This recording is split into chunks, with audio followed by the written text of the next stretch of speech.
Show के बारे में बताइए, मतलब प्यार का दर्द, फिर अब मेरे रंग में रंगने वाली। तो मतलब आप प्यार का दर्द बंद हुआ तो उसके लिए आप वेट कर रहे थे कि हाँ उसके बाद मेरे रंग में रंगने वाली आने वाला है, या फिर कुछ ऐसा था कि मतलब टाइमिंग ये था? नहीं, कुछ ऐसा सिलसिला हुआ कि प्यार का दर्द हम सबको लगा कि अब कहानी ख़त्म हो रही है और एक हाई पॉइंट पे छोड़ना चाहिए। तो हम सब की बहुत खुशी, स्टार की भी, हम लोगों ने प्यार का दर्द जब बंद किया तो we were number 1 at 10 PM, 2.4 की रेटिंग। और कुछ ऐसा सिलसिला हुआ कि हमारा ये जो शो पहले आने वाला था जून में, थोड़ा डिले हुआ बिकॉज ऑफ वेरियस रीजंस। तो नवंबर में, तो इट्स अ नाइस कोइंसिडेंस कि एक बंद हुआ तो दूसरा, and for us it's very important because star पे और वही लाइफ ओके सिस्टर कंसर्न पे नेक्स्ट शो है। बहुत अच्छा माहौल है and we are excited because next week से launch what about the show? Show के बारे में मतलब कि क्या कहेंगे आप? है। ये शो जो हम लोग ने जितने भी बनाए हैं उन सब से थोड़ा सा यंग है और एक मिस्टेक की शादी पे आधारित है। क्योंकि मैं कई बार हमेशा सोचता था कि जो उपज हुई कहानी की वो ये है कि हम जब शूट करते हैं फिल्मों में तो बॉय गर्ल, हीरो हीरोइन, कभी नज़दीकी शूट करें जो किरदार हैं। तो कई बार कभी भी मैंने कितनी शादियां शूट की तो शादी में एकदम परफेक्ट सिंदूर लग गया। वो सिंदूर 3 दिन लगता है मिटने में। तो जब सिंदूर जो एक सिर्फ एक कलर है उसको 3 दिन लगता है तो कभी ना कभी कुछ इमोशन तो अटकता होगा।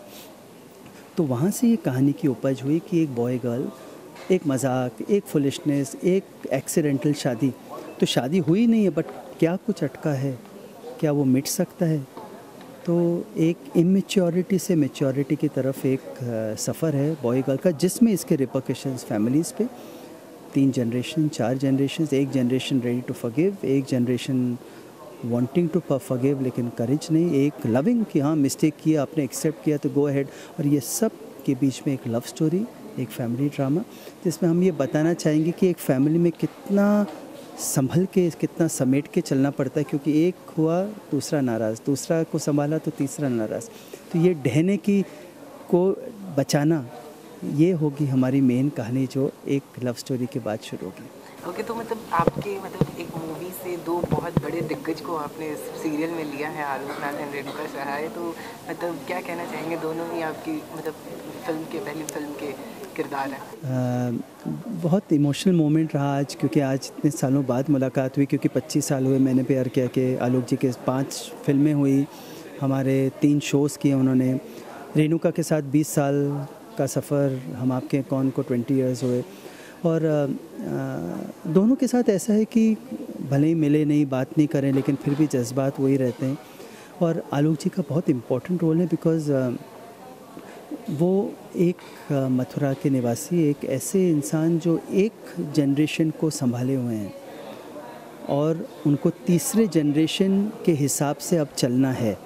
तो ये जो भूमिका है जो कई मंजिलों से गुज़रती है, ये was best for Alok ji. And Renuka का एक छोटा सा रोल है, शुरू के 7-8 एपिसोड्स में आते हैं वो, एक लॉयर का रोल, जिन्होंने कई घर देखे हैं, जिन्होंने कई घर टूटते हुए देखे हैं। जब छोटी छोटी चीज़ बड़ी चीज़ का रुख ले लेती है, जब शेयर नहीं होता, जब हम समझते हैं ये बच्चे हैं, बच्चों को चुप करा देते हैं, वो जो चुप हुआ बच्चा जब एक्चुअली रिबेल करता है तो ईंटें हिलती हैं घर के। तो ये उनका रोल लॉयर का। तो आपकी बेसिकली आपके सीरियल्स में देखा गया है कि कोई ऐसा नॉर्मली वो वैम्प, सास बहू वाले वैम्प नहीं नज़र आते हैं। तो मतलब इस सीरियल में मतलब कुछ ऐसा कुछ आप मिर्च मसाला है कि मतलब वैम्प? नहीं, मैं मानता हूँ कि ना ज़िंदगी में कोई विलन वैम्प होते नहीं, सब जस्टिफाइड होते हैं। Basically we all good human beings. बस कोई या तो परवरिश में गलती होती है, या समझने में गलती होती है, या कोई सर्कमस्टेंस गलत होता है।